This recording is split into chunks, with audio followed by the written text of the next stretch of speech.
முன்னொரு காலத்துல காவேரி நதிக்கரை கிட்ட கிரிபுரம்ன்ற கிராமம் ஒண்ணு இருந்தது. அந்த கிரிபுரத்தை சுத்தி சின்ன சின்ன குடிசைகள், கோவில்கள், வீடுகள் எல்லாம் இருந்தது.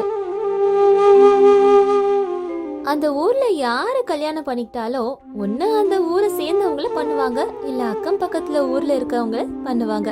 இதுதான் அவங்களோட வழக்கம். அந்த ஊர்ல இருக்கிறவங்க பொண்ணையோ மாப்பிள்ளையோ வேற ஒரு இடத்துல இருந்து, தூர இடத்துல இருந்து எடுக்க மாட்டாங்க. இப்படி கிரிபுரம்ன்றது ஒரு தனி லோகமா இருந்துட்டு இருந்தது. அந்த கிராமத்துல பணக்காரங்களும் இருப்பாங்க, நடுத்தர மக்களும் இருப்பாங்க, ஏழைங்களும் இருப்பாங்க. அந்த ஊர்ல நடுத்தர குடும்பத்தை சேர்ந்த ருத்ரையான ஒருத்தர் இருந்தாரு. ருத்ரையாக்கு ஒரு மனைவி இருந்தாங்க. அவங்க பேரு விசாலாட்சி. அதே மாதிரி அவங்க 2 பேருக்கு ஒரு பேத்தி ஒருத்தி இருந்தா. அவ பேரு சண்முகி. சண்முகி சின்ன குழந்தையா இருக்கும் போதே அவங்க அம்மா அப்பா இறந்து போயிட்டாங்க. அதனால சண்முகிய அவங்க தாத்தா பாட்டியான ருத்ரையாவும் விசாலாட்சியும் தான் வளர்த்தாங்க. ருத்ரையா ஊர்ல கூலி வேலை பார்த்து அதுல வர வருமானத்துல தான் அவரோட குடும்பத்தை நடத்திக்கிட்டு வந்தாரு. கூலி வேலை தான் அவரோட தினசரி வேலை.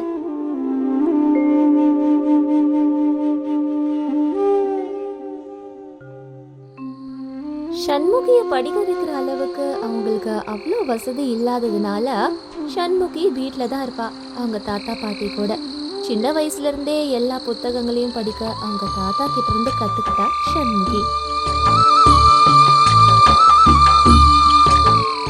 சண்முகி அவங்க பாட்டிக்கு எல்லா விஷயத்திலயும் உதவி செஞ்சுக்கிட்டு கூட மாட எல்லா வேலையும் செஞ்சுட்டு இருந்தா. சண்முகியோட அம்மா அப்பா அவ குழந்தையா இருக்கும் போதே இறந்து போனதுனால அவங்க அம்மா அப்பா எப்படி இருப்பாங்கன்ற ஞாபகம் கூட இவளுக்கு இருக்காது.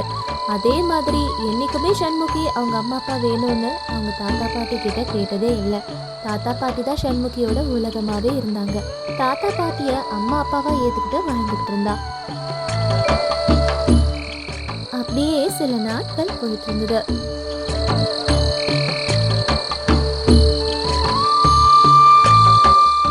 ஒரு நாளைக்கு ருத்ரையா அவசரமா வீட்டுக்கு வந்தாரு. வீட்டு வாசல்ல புத்தகம் படிச்சுட்டு இருந்த சண்முகி தாத்தா கிட்ட இப்படி கேட்டா, தாத்தா இன்னைக்கு ஏதாவது படிக்கிறதுக்கு புது புத்தகம் வாங்கிட்டு வந்தீங்களா தாத்தா? இல்லம்மா சண்முகி, நான் வேலை செய்யற வீட்டுல கேட்டு பார்த்தேன். என்னோட பேத்தி புத்தகம் படிப்பா, நல்லா படிப்பா, ஏதாவது இருங்கன்னு அவங்க கிட்ட கூட இல்லைன்னு சொல்லிட்டாங்க சண்முகி. தாத்தா எனக்கு கூட ஏதாவது சின்ன சின்ன வேலை இருந்தா சொல்லுங்க தாத்தா, நானும் வேலைக்கு போறேன். எவ்வளோ நாள் நீங்க இப்படி வேலைக்கு போவீங்க? உங்களுக்கு வயசாகுதுல தாத்தா. ஐயோ சண்முகி, வேண்டாமா, நீ எந்த வேலைக்கும் போக வேண்டாம். உங்க அம்மா அப்பா உயிரோட இருந்திருந்தா உன்னை ராணி மாதிரி வளர்த்திருப்பாங்க. உங்க அம்மா ரூபத்தை நான் இன்னொரு ரூபத்துல பாக்குறேன் தெரியுமா? நீ இங்க இரு, என்ன வேலையும் நான் பாத்துக்கிறேன் அப்படின்னு சொன்னாரு ருத்ரையா. ருத்ரையா அவர் வேலை செய்யற வீட்டுல இருந்து நிறைய பேர்கிட்ட இருந்து புத்தகம் வாங்கி அதை கொண்டு வந்து சண்முகிக்கு படிக்க கொடுப்பாரு. அப்படியே சில நாட்கள், மாதங்கள் போச்சு. அந்த கிராமத்துல பெரிய பணக்கார குடும்பத்தை சேர்ந்த சதானந்தான்னுட்டு ஒருத்தர் இருந்தாரு. அந்த சதானந்தா வீட்டுல கூட ருத்ரையா வேலை செஞ்சுக்கிட்டு இருந்தாரு, கூலி வேலைக்கு. சதானந்தத்தோட மனைவி பேரு பானுமதி. அவங்களுக்குன்னு இருந்த வாரிசு பேரு விருபாக்ஷம். அவரு நிறைய வேலைகளை கத்துக்கிட்டு சதானந்தத்தோட எல்லா வியாபாரத்திலயும் அவருக்கு துணையா இருந்தாரு. விருபாக்ஷம், நான் இவ்ளோ நாள் கஷ்டப்பட்டு உழைச்சது எல்லாம் உனக்காக தான். நீ கூட எல்லா வியாபாரத்தையும் கத்துக்கிட்டு, நெளிவு சுழிவுகள் எல்லாம் கத்துக்கிட்டு உன்னோட குழந்தைங்களை செல்வ செழிப்பா வச்சுக்கணும். அவங்களுக்கும் நீ கத்து கொடுக்கணும். சரிங்கப்பா, நீங்க சொன்ன மாதிரியே எல்லாத்தையும் கத்துக்கிற அப்படின்னு சதானந்தம் ஒவ்வொரு விஷயத்தையும் தெளிவா சொல்லி கொடுத்துட்டு இருந்தாரு விருபாக்ஷம்க்கு. அப்படியே சில நாட்கள் போச்சு. விருபாக்ஷம் அதே ஊர்ல இருந்த மதுமதின்ற பெண்ணை காதலிச்சு அவங்கள கல்யாணம் பண்ணிக்கிட்டாங்க. ஆனா மதுமதி நடுத்தர குடும்பத்தை சேர்ந்த பொண்ணு, பணக்கார வீட்டு பொண்ணு கிடையாது. அதனால சதானந்தத்துக்கு இந்த கல்யாணத்துல விருப்பம் இல்லாம இருந்தது. முதல்ல அவர் இதுக்கு ஒத்துக்கவும் இல்லை. ஆனா கல்யாணம் ஆன கொஞ்ச நாட்கள்லயே மதுமதி அவங்க மாமியார் வீட்டுக்கு போகிறதுக்கு முன்னாடியே ஒரு வாட்டி குளத்துல குளிக்கும் போது அதிலே இறந்து போயிட்டாங்க. அதுல இருந்து விருப்பாட்சம் ரொம்ப தனிமையில இருந்தாரு. அவங்கள நினைச்சு வருத்தப்பட்டுட்டு இருந்தாரு. மதுமதி, நம்ம உயிருக்கு உயிரா காதலிச்சு கல்யாணம் பண்ணிட்டோம். நான் உன் மேல என் உயிரையே வச்சிருந்தேன். ஆனா நீ என்ன தனியா விட்டுட்டு இப்படி போயிட்டே மதுமதி.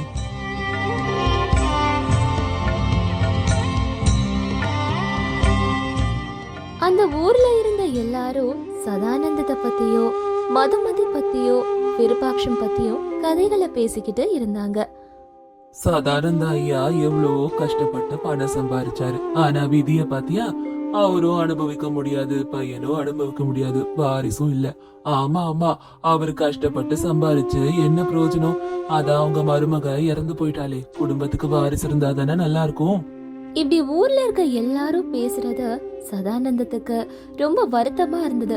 அவருக்கு தலைவலியே வர மாதிரி இருந்தது, வெடிக்கிற மாதிரி இருந்தது. நடந்த எல்லாத்துக்கும் ஏதாவது ஒரு பிரச்சனை இருக்கு, இந்த பிரச்சனைக்கு எல்லாம் என்ன தீர்வு பரிகாரம்ன்றத தேடினாரு சதானந்தம். அப்ப காசில இருந்து வந்த ஒரு ஜோதிடர் சந்திக்கணும்னு நினைச்சாரு. ஒரு நாளைக்கு சதானந்தம் விருப்பாட்சத்தை கூட்டிக்கிட்டு அந்த காசில இருந்து வந்த ஜோதிடரை பார்க்க போனாரு.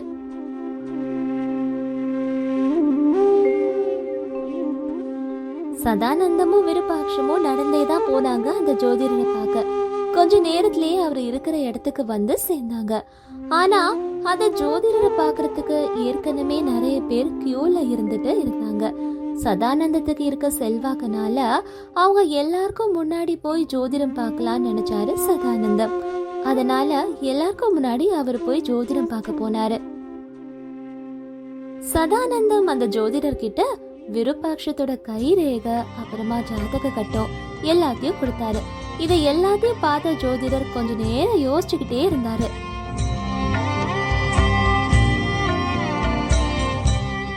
என்னாச்சு சுவாமி, எதுக்காக ரொம்ப நேரமா யோசிச்சுக்கிட்டே இருக்கீங்க? என் பையன் ஜாதகத்துல ஏதாவது தோஷம் இருக்கா இல்ல வேற ஏதாதா? அந்த கேட்ட ஜோதிடர் இன்னும் கொஞ்ச நேரம் நல்லா யோசிச்சு சதானந்தம் கிட்ட இப்படி சொன்னாரு. சதானந்தம், உங்களோட பையனோட கைரேகையும் ஜாதக கட்டத்தையும் பார்க்கும்போது எந்த பொண்ணு உங்க பையனை கல்யாணம் பண்ணிட்டாலும் அந்த பொண்ணுக்கு உயிர்கண்டம் ஏற்படும். அதாவது அவனோட மனைவிக்கு உயிர்கண்டம் ஏற்படும். அவங்க உயிரோட இருக்க மாட்டாங்க. 2வது தடவை கல்யாணம் பண்ணி வச்சாலும் இப்படிதான் நடக்கும். கோடியில யாருக்காதுதான் இந்த மாதிரி ஜாதகம் இருக்கும். என்ன பூஜை பரிகாரம் எது பண்ணாலும் இது வேலைக்கு ஆகாது. அதனால கல்யாணம்ன்றது அவருக்கு நடக்கிறது ரொம்ப கஷ்டம். 2வது கல்யாணமும் இப்படிதான் முடியும். ஜோதிடர் சொன்னதை கேட்ட சதானந்தம் ரொம்பவும் வருத்தப்பட்டாரு. என் பையனுக்கு கல்யாணமே ஆகாதா சுவாமி? எங்க குடும்பத்துக்குன்னு வாரிசு எதுவும் வராதா? நானும் என் மனைவியும் என் பையன் என் பேர பசங்க எல்லாம் வரணும்ன்றதுக்காக தான் காத்துக்கிட்டு இருக்கோம். அவங்களுக்காக தான் எவ்வளவு கஷ்டப்பட்டு எல்லா தியாகங்களையும் செஞ்சு உழைச்சோம். சதானந்தம், உலகத்துல இருக்க எப்பேற்பட்ட தோஷத்தையும் எடுக்கக்கூடிய சக்தி அந்த சுப்பிரமணிய சுவாமிக்கு இருக்கு. ஆதி பராசக்தியோட புத்திரன் தான் அவரு. அவரால பண்ண முடியாதது ஏதாவது இருக்கா? இல்ல. ஆனா உன் பையனோட ஜாதகத்துல இன்னொன்னு இருக்கு. அவனுக்கு வாரிசுன்னு ஒண்ணு பிறந்தா அது ரொம்ப அற்புதமான ஒரு குழந்தை, தெய்வ சக்தி உள்ள குழந்தையா பிறக்கும். ஆனா அதுக்கு கல்யாணம்ன்றது அவன் பண்ணாதான் நடக்கும். அதுலயே நிறைய தடை இருக்கு. சுப்பிரமணிய சுவாமியை நம்பு, ஏதாவது ஒரு வழி கண்டிப்பா பிறக்கும் அப்படின்னு ஜோதிடர் சொன்னது எதுவுமே சதானந்தமோட மண்டைக்கு ஏறல, புரியவும் இல்ல. அவரு விருப்பாட்சத்தை கூப்பிட்டு அங்கிருந்து கிளம்பி போயிட்டாரு. ஆனா விருப்பாட்சத்துக்கு ஜோதிடர் சொன்ன எல்லாத்தையும் அங்கிருந்த மக்கள் கேட்டுக்கிட்டு இருந்தாங்க. அவனோட ஜாதகத்தை பத்தி தான் பேசிக்கிட்டு இருந்தாங்க. இந்த விஷயம் அவங்க ஊரு பக்கத்து ஊரு ஜனங்களுக்குன்னு எல்லாருக்கும் தெரிய வந்தது. விருப்பாட்சத்தை கல்யாணம் பண்ணா உயிர்கண்டம் இருக்குன்றத எல்லாருக்குமே தெரிய வந்தது. எல்லாரும் இத பத்தியே தான் பேசிக்கிட்டும் இருந்தாங்க. விஷயம் தெரியுமான சதானந்தத்தோட பையனை எந்த பொண்ணு கல்யாணம் பண்ணாலும் உயிர்கண்டம் இருக்கா. அந்த மாதிரி அவனுக்கு எத்தனை கல்யாணம் பண்ணாலும் அந்த பொண்ணுங்களுக்கு உயிர்கண்டம் இருக்கான். இதெல்லாம் காசில இருந்து வந்த ஜோதிடர் சொன்னாரு. ஆமா அண்ணன், ஆமா, நான் கூட விஷயத்த கேள்விப்பட்டேன். சதானந்தம் வீட்டுக்கு மருமகளா வர பொண்ணுக்கு உயிர்கண்டம் இருக்காமே. அவங்க பையனை யாரு கல்யாணம் பண்ணாலும் உயிர்கண்டம் இருக்கான். அதான் அந்த காசில இருந்து வந்த ஜோதிடர் சொன்னார்ல. எவ்வளவு பணம் சம்பாரிச்சு எவ்வளவு பிரயோஜனம். அவங்க குடும்பத்துக்கு வாரிசே வர போறதில்ல, அப்புறம் என்ன? அன்னையிலிருந்து சதானந்தம் எப்போ எங்க நடந்து போனாலும் ஊர் மக்கள் வாயில விருப்பாட்சத்தோட ஜாதகத்தை பேசுறது மட்டும்தான் கேட்டுக்கிட்டு இருந்தாரு. அவருக்கு மனசுக்கு கஷ்டமா இருந்தது. ஊர்ல இருக்க எல்லாருக்கும் அந்த விஷயம் தெரிய வரவும் விருப்பாட்சத்தோட 2வது கல்யாணத்துக்கு எவ்வளோ பொண்ணு தெரியும், இந்த ஒரு விஷயத்தினால யாருமே பொண்ணு கொடுக்க தயாராகவே இல்லை. இப்படி ஜனங்க எல்லாம் என் பையனை தப்பு சொல்றாங்களே, அவன் ஜாதகத்தை பேசுறாங்களேன்னு வருத்தப்பட்டாரு சதானந்தம்.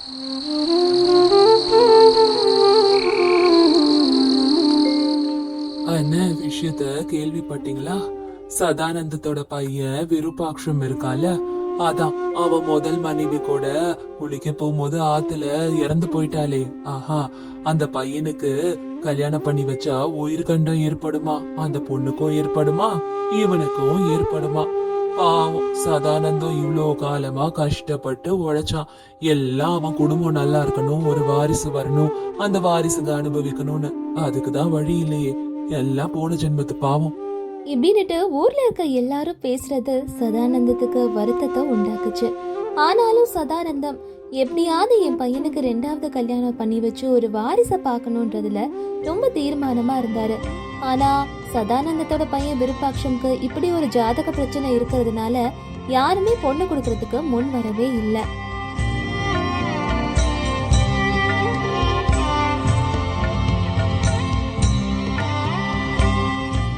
அப்படியே கொஞ்ச நாட்கள் போச்சு. ஆனா சதானந்தம் மட்டும் என்னடா நம்ம பையன் விருப்பாட்சத்துக்கு கல்யாணம் பண்ணி வைக்க முடியலையேன்ற வருத்தத்திலே இருந்தாரு.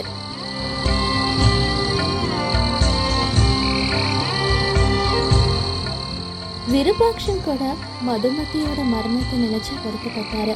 ஆனா அடுத்தது அப்பாவை பார்க்கணும், அப்பாவோட ஆசையை நிறைவேற்றணுன்றதுக்காக அவருக்காக பழையபடி நல்ல நிலைமைக்கு மாற ஆரம்பிச்சாரு. சதானந்தம் யார்கிட்ட பொண்ணு கேட்டாலும் ஐயோ எங்க பொண்ணு உயிரோட இருக்கிறது ரொம்ப முக்கியங்க, கொடுக்க முடியாதுன்னு சொல்லி அப்படி சொல்லிடுவாங்க பதில. அவரும் வருத்தப்பட்டுட்டே போவாரு. இப்படி பையனுக்கு எந்த வரணும் அமையலையே, ஒரு வாரிசை பார்க்க முடியலையேன்ற சோகத்திலேயே வியாபாரத்தை பார்க்காம இருந்தாரு சதானந்தம். எல்லா வியாபாரத்தையும் விருப்பாட்சம் கிட்டே ஒப்படைச்சு அவனையே பார்த்துக்க சொன்னாரு. விருப்பாட்சம், எனக்கு என்னவோ மனசு சரியில்லைப்பா. பழையபடி என்னால வியாபாரத்துல கவனம் செலுத்த முடியல. அப்பாவோட ஸ்தானத்துல இருந்து நம்ம செய்யற எல்லா வியாபாரத்தையும் நீ தான் நல்லபடியா நடத்தணும்.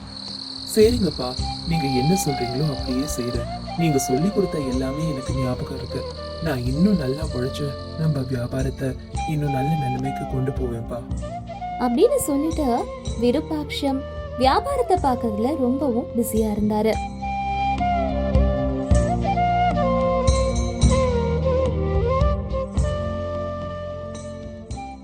நாட்கள் ரொம்ப பாரமா போயிட்டு இருந்தது சதானந்தருக்கு. அவரு எப்பயுமே பயந்துகிட்டே இருந்தாரு. தேவையில்லாத பயம்தான் அவருக்குள்ள வந்தது. சதானந்தமோட வீடு பக்கத்திலேயே வீட்லயே வேலை செஞ்சுட்டு இருந்த ருத்ரையா தாத்தா சதானந்தம் இப்படி இருக்கிறத பார்த்தாரு. ஒரு நாளைக்கு ருத்ரையா தாத்தா சதானந்தம் கிட்ட வந்து, ஐயா சதானந்த ஐயா, ரொம்ப நாளா நான் உங்களை பாத்துக்கிட்டு இருக்கேன். ஏன் இப்படி சோகமா பயந்தா மாதிரியே இருக்கீங்க? எதையோ நினைச்சு கவலைப்பட்டுட்டு இருக்கீங்க. எப்பயும் கலகலன்னு எல்லாரோடையும் தைரியமா சந்தோஷமா இருப்பீங்களே, உங்களை இந்த நிலைமையில பார்க்க கஷ்டமா இருக்கியா? அப்ப சதானந்தம் ருத்ரையா சொன்னதை கேட்டு கொஞ்ச நேரம் யோசிச்சுட்டு ருத்ரையா கிட்ட இப்படி சொன்னாரு. ருத்ரையா, உன்னோட பேத்திய என் பையனுக்கு கல்யாணம் பண்ணி தருவியா? நான் ரொம்ப சந்தோஷமா இருப்பேன். எனக்கு பணம்லாம் பெருசா முக்கியம் இல்ல. 2 பேருக்கும் நல்லபடியா கல்யாணம் ஆகி 2 பேரும் சந்தோஷமா இருந்தாலே போகும். உன்னோட முடிவு என்னன்னு சொல்றியா ருத்ரையா? அப்படின்னு சதானந்தம் கேட்டதுக்கு ருத்ரையா யோசிச்சாரு. எப்படி இவர்கிட்ட வேணான்னு சொல்றதுன்னு தெரியலையேன்னு ரொம்ப நேரம் யோசிச்சுட்டு அதுக்கப்புறம் ருத்ரையா, ஐயா ஒரு வார்த்தை என் பேத்தியையும் கேட்டுறையா. அவளுக்கு இஷ்டம்னா இந்த கல்யாணத்தை நடத்தலாம். நான் கேட்டுட்டு என்னன்னு சொல்றேன் அப்படின்னு அவர் சொல்லிட்டு வீட்டுக்கு கிளம்பி போயிட்டாரு. அதுக்கப்புறம் ஐயா வேற சண்முகிய அவர் வீட்டு மருமகளா கேட்டிருக்காரே, இதை எப்படி நான் சண்முகி கிட்ட சொல்லுது? சொல்லலன்னா தப்பாயிடுமே அப்படின்னு சொல்லிட்டு அவர் அங்கிருந்து நடந்து போய்கிட்டே இருந்தாரு வீட்டுக்கு. கொஞ்ச நேரம் கழிச்சு ருத்ரையா அவர் வீட்டுக்கு போய் சேர்ந்தாரு.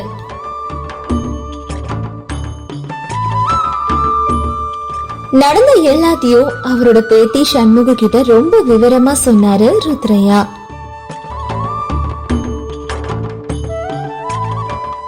விருப்பாட்சத்தை கல்யாணம் பண்ணா மரணமாகும்ன்றது தெரிஞ்சும் கூட சண்முகி விருப்பாட்சத்தை கல்யாணம் பண்றதுக்கு சம்மதம்னுட்டு தாத்தா கிட்ட சொன்னா. அது ஐயா கிட்டயும் சொன்னா. அது கேட்ட தாத்தா ருத்ரையா சண்முக கிட்ட இப்போ இப்படி சொன்னாரு. இங்க பாருமா சண்முகி, உங்க அம்மா அப்பா ஏதோ ஜாதகம் சரியில்லைன்னு இறந்துட்டதா தான் நான் நம்புறேன். அதெல்லாம் தெரிஞ்சும் கூட இப்ப விருப்பாட்சத்தை கல்யாணம் பண்ண சரின்னு சொல்றியே, அவனுக்கு கூட ஜாதகம் சரியில்லாததுனாலதான் இதெல்லாம் நடக்குதுன்னு நினைக்கிறேன். அப்படி இருக்கும் போது நீ எப்படி தைரியமா சரி சொல்ற அப்படின்னு ருத்ரையா கேட்டதுக்கு சண்முகி அவர்கிட்ட, தாத்தா இங்க பாருங்க, இந்த வருஷமோ இல்ல அடுத்த வருஷமோ எனக்கு நீங்க கல்யாணம் பண்ணி வைக்கணும்னு ரொம்ப ரொம்ப தீர்மானமா இருக்கீங்கன்னு எனக்கு தெரியும். அதுல விருப்பாட்சத்தை பண்ணா என்ன தப்பு இருக்கு சொல்லுங்க? நான் இந்த ஜாதகோ ஜோசியோ இதெல்லாம் நம்பல தாத்தா. என் மனச நான் நம்புறேன். எனக்கு தைரியம் இருக்கு, எதுவும் நடக்காதுன்னு நம்பிக்கையும் இருக்கு. நீங்க எதுவும் போட்டு குழப்பிக்காதீங்க, பயப்படாதீங்க. அப்படி கல்யாண ஏற்பாடுகளை பார்க்க சொன்னா சண்முகி அவங்க தாத்தா கிட்ட. ஆனா அவ மனசுக்குள்ள இனிமேல் நம்ம தாத்தாக்கோ பாட்டிக்கோ நம்ம பாரமா இருக்க கூடாதுன்னுட்டு நினைச்சா.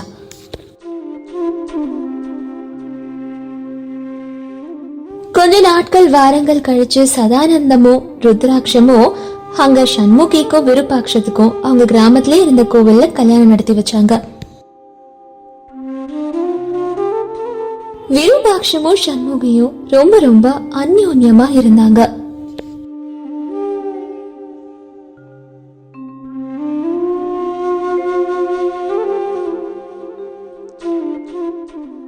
அப்படியே 2 வருடங்கள் கடந்தது.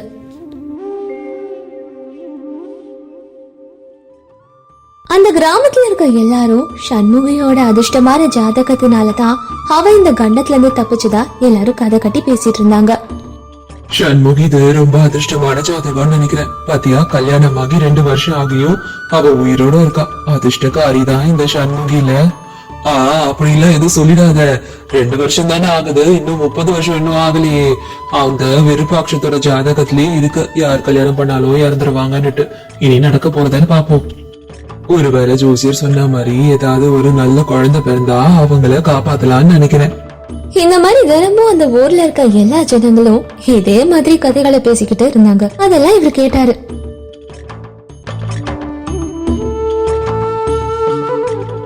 ஆனா விருப்பாட்சத்துக்கும் சண்முகிக்கும் கல்யாணமாகி 3 வருஷம் அப்படியே ஆயிடுச்சு.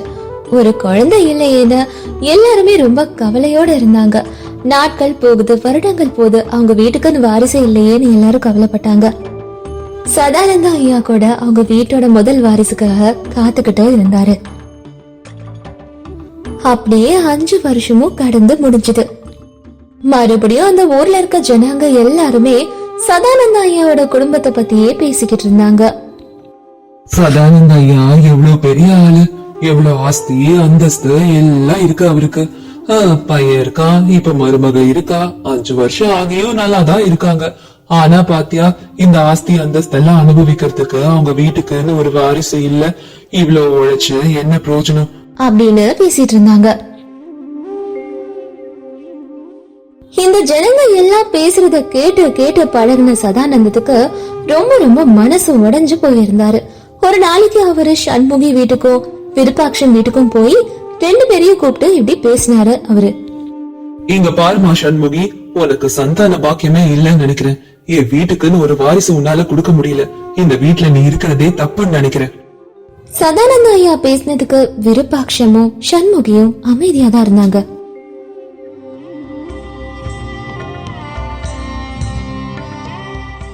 அன்னைக்கு ராத்திரியே சண்முகி அவளோட கணவரோட வீட்டை விட்டுட்டு அவளோட தாத்தா பாட்டி அம்மா அப்பா வீட்டுக்கு தனியாவே நடந்து போன அந்த மழையில.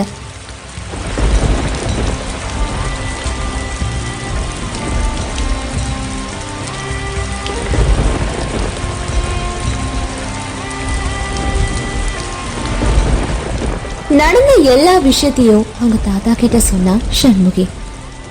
அப்போ அவளோட தாத்தா ருத்ரையா கதையை கேட்டதுக்கு அப்புறம் அவளை எப்படி சமாதானப்படுத்தினாரு. அம்மாடி சண்முகி, உன் கஷ்டமும் கவலையும் எனக்கு புரியுது.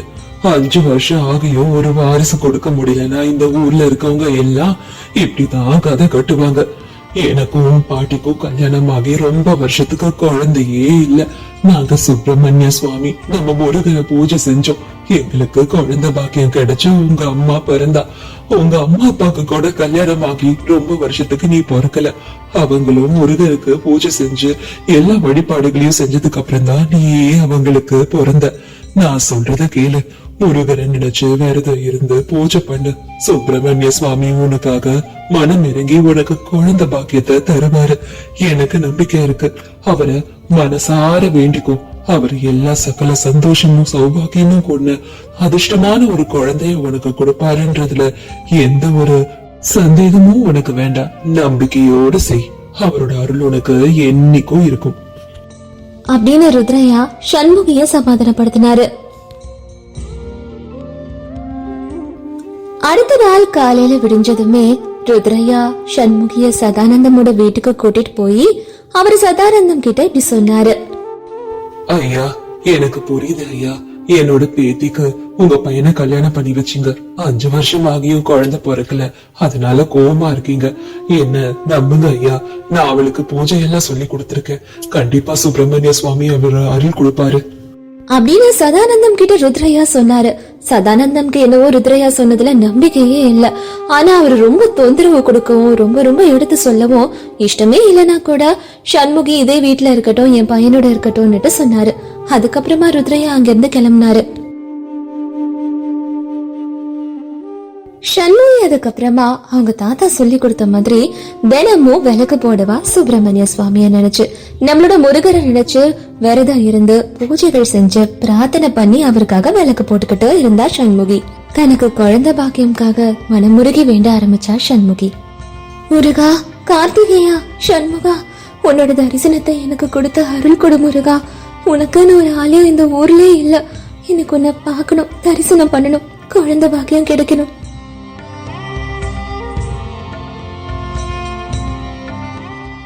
ஒரு நாளைக்கு வீட்டுல தண்ணி இல்லாததுனால பக்கத்துல இருக்க ஒரு குளத்துக்கிட்ட போய் தண்ணி எடுத்துட்டு வரலான்னு போனா சண்முகி. அந்த இடத்துல ரொம்ப வயல் காடு மாதிரியும் அழகான காடு மாதிரியும் இருந்தது. ஆனா அங்க ஒரு மரத்து கீழே சுப்பிரமணிய சுவாமி முருகரோட சிலை இருந்தது. முருகரோட சிலையை பார்த்தோன்னா சண்முகிக்கு பயங்கரமான சந்தோஷம் வந்தது. அப்பனே முருகா, ஞான பண்டிதா, உன்னை தரிசனம் பண்ற பாக்கியத்தை எனக்கு கொடுத்திருக்கனா? அப்பனா எனக்கு குழந்தை வரத்தையும் நீ கொடுக்க போறேன்றது அர்த்தம். நன்றி சுவாமி, உன்னை தரிசனம் பண்ணதுல நன்றி. அன்னில இருந்து சண்முகி தினமும் அங்க இருக்க முருகர் சிலைக்கு ரொம்ப பிரார்த்தனை பண்ணி பூஜைகள் செஞ்சு ரொம்ப ரொம்ப பக்தியோட வழிபாட ஆரம்பிச்சா. அங்கேயே சுவாமி கிட்ட, கடவுளே எனக்கு ஒரு குழந்தை பாக்கியத்தை கொடுன்னுட்டு தினமும் பிரார்த்தனை பண்ணிக்கிட்டு இருந்தா சண்முகி. தினமும் தவறாம அங்கேயே அவருக்கு விளக்கு போட்டு பூஜைகளையும் செய்ய ஆரம்பிச்சா சண்முகி. காலம் கடந்துகிட்டே இருந்தது. ஆனா சண்முகியோட வயித்துல ஒரு வாரிசு வளரல.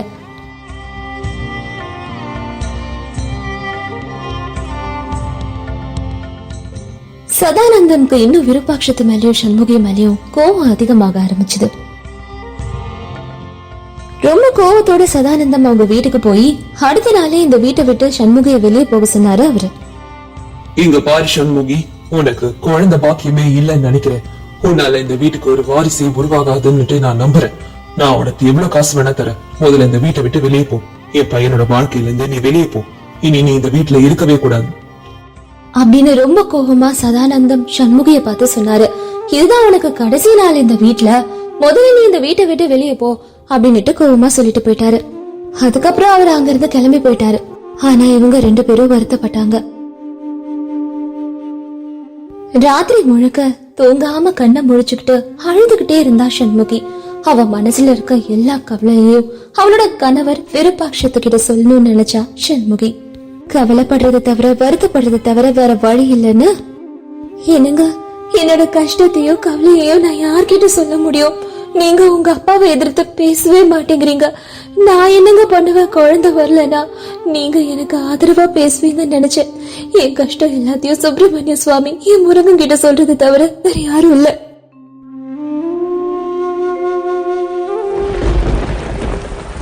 அப்படின்னு சண்முகி சொல்லிட்டு குளத்துக்கிட்ட இருக்க முருகரோட சிலை கிட்ட போய் அவளோட வருத்தத்தை சொல்லணும்னு நினைச்சிட்டு அந்த மழையிலே போனாங்க.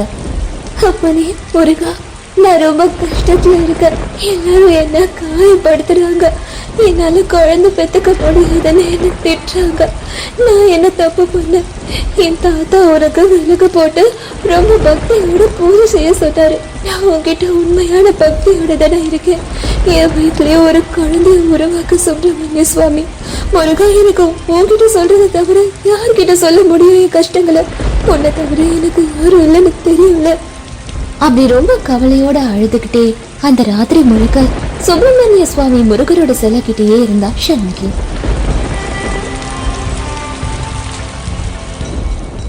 அன்னைக்கு ராத்திரி சதானந்தமோட கனவுல ஒரு தெய்வீக குரல் ஒண்ணு கேட்டுச்சு. சதானந்தா, சண்முகியால உன்னோட குடும்பத்துக்கு ஒரு வாரிசு உண்டாக போகுது. இது இந்த முருகரோட அருள் வாக்கு. உன்னால சண்முகிக்கு மன கஷ்டமோ இல்ல எந்த விதமான துன்பம் வந்தாலும் உன்னோட வாரிசு அழிஞ்சிரும். அதனால அவளை நல்லா பாத்துக்கோங்க எல்லாரும் அப்படின்னு அந்த தெய்வீக குரல் சொல்லிட்டு அங்க இருந்து மாயமா மறைஞ்சிருச்சு. சதானந்தம் முழிச்சு பாக்குறாரு. என்ன நடந்தது, என்ன ஆச்சுன்னு புரியாம இருந்தாரு அவரு.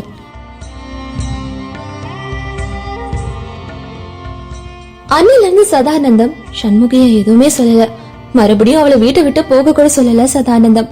அவகிட்ட மன்னிப்பு கேட்டாரு. என்ன மன்னிச்சு மருமகளே, நான் உன்னை காயப்படுத்திட்டேன். இனி கஷ்டமோ நஷ்டமோ நீ சுதந்திரமா இரு. உன் சந்தோஷம் தான் இந்த வீட்டுக்கு முக்கியமா.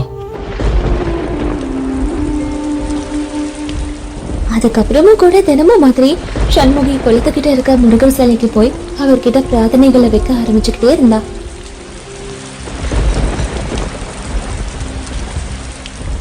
சுப்பிரமணிய சுவாமி கிட்ட பிரார்த்தனைகளை வைக்க ஆரம்பிச்சுக்கிட்டே இருந்தா சண்முகி. அவரோட அருளால சண்முகி வயிற்றுல ஒரு வாரிசு உண்டாச்சு. குழந்தை வர கிடைச்சதை நினைச்சு விருபாட்சமும் சண்முகியும் ரொம்ப ரொம்ப சந்தோஷமா இருந்தாங்க. 9 மாதங்கள் கழிச்சு தெய்வீக அருளாட தெய்வீக அம்சத்தோட அழகான ஆண் குழந்தை பிறந்தது அவங்களுக்கு. அந்த குழந்தைக்கு கார்த்திகேயான்னு கூட அவங்க பேரு வச்சாங்க. முருகரே அவங்களுக்கு பிறந்ததா நம்பினாங்க. சண்முகி அதுக்கப்புறமா அவ கனவு கிட்ட சொல்லி அவ சாமி கிட்ட வேண்டிக்கிட்ட மாதிரியே முருகருக்குன்னு ஒரு கோவில காட்டினா. அவளும் கணவரும் சேர்ந்து தினமும் அந்த கோவில்ல முருகருக்கு எல்லா பூஜைகளையும் செஞ்சாங்க. அவருடைய லீலமாயிட்டாங்க. அவருக்கு பக்தியோட எல்லா வழிபாடுகளையும் செஞ்சாங்க.